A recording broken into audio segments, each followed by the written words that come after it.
Mirasee.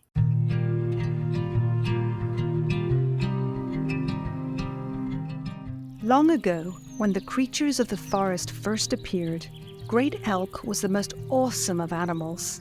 With his tremendous size and striking antlers, he could be seen from far, far away. No other creature dared cross him. One day, Great Elk and his wife were out walking. Along the way, they passed the little hare quietly nibbling a bit of grass. The elks gave him no notice. Great Elk said to his wife, "I have 2 old sets of antlers, and I hate for them to go to waste. We should give them to someone." The she-elk replied, "Why don't we give 1 set to Reindeer, since he is our closest kin?" "Good idea," said Great Elk, "but who should have the other?"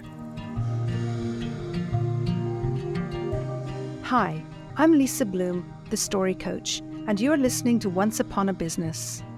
In each episode, we explore a story, a fairy tale, folk tale, or traditional story, so that we can discover the amazing lessons relevant for business and for entrepreneurs. Before she-elk could answer Great Elk, Little Hare overcame his shyness and spoke up. "Please, Great Elk, give it to me." Great Elk was taken aback. "You," he said, looking down at Hare. "Little brother, what use could you possibly make of my antlers?" "I would strut them about and be noticed," said Hare. "All animals would be impressed, and my enemies would flee in fright." "Very well then," said Great Elk. "They are yours." Little Hare was delighted. He fastened the antlers to his head and practiced strutting about. It went pretty well, until a little cone dropped from a nearby cedar and bounced on Hare's head. Poor Hare was terrified. He scooted under the bushes to hide, and his new antlers got entangled in the brush. Now Hare was stuck and unable to free himself. The elks had a good chuckle. Then Great Elk said, "Little brother, this will never do. My antlers will only cause you trouble. You are timid by nature, and we must accept that. From now on, you will have long ears to let the world know how alert and inquisitive you are." Ever since that day, Hare has been noticed for his long ears.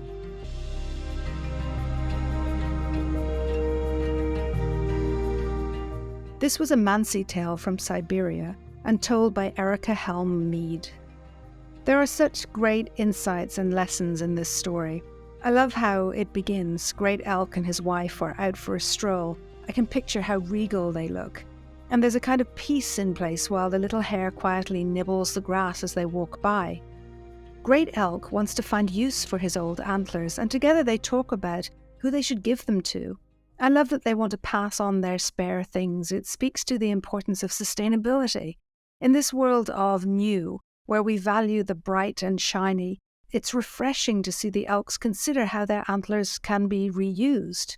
In business, we can burn through so many resources and assume that something new is always better. And yet here we see an example of passing on to others. My poor kids rarely got to see new clothes as they grew up. There was always hand-me-downs from their cousin on one side or their uncle on the other. And then between them, with 4 boys, it was easy to pass on the things that the older ones didn't need. Sometimes they hated this. They wanted something new. But often, they had come to value what the older person had worn and were waiting for their turn. I remember this from my older sister, too. I love her style and eye for quality and fashion. I still take her hand-me-downs when I get the chance. I'd love to see this happen more and more in business, where we reuse resources that are perfectly good. In this way, we can make the world a better and more sustainable place. And I love that Great Elk was surprised that Hare might want the antlers, but rather than ridiculing him, he said, "What use could you possibly make for my antlers?" And when Hare explained, "I would strut them about and be noticed, all animals would be impressed and my enemies would flee in fright," Great Elk simply said, "Very well then. They're yours." What generosity and curiosity. I love it. It also speaks to the respect that he shows to Hare's dreams. We should always respect our dreams and our desires. But it's also interesting that Hare wants to strut about and be noticed, to impress others. We see this a lot in the business world.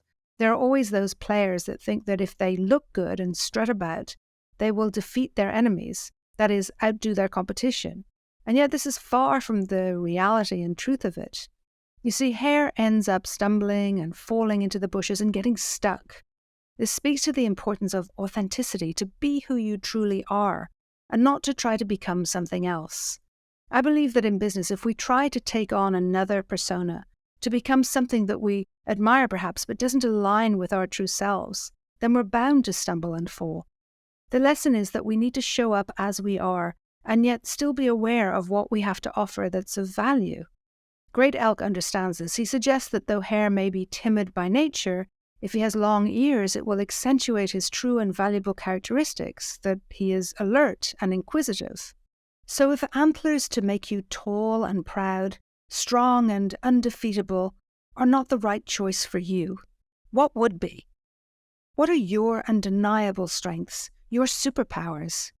This story is a strong endorsement for being who we are, not to put on the airs, graces, and antlers of others, but instead to embrace the enviable talents and strengths that are truly ours to own.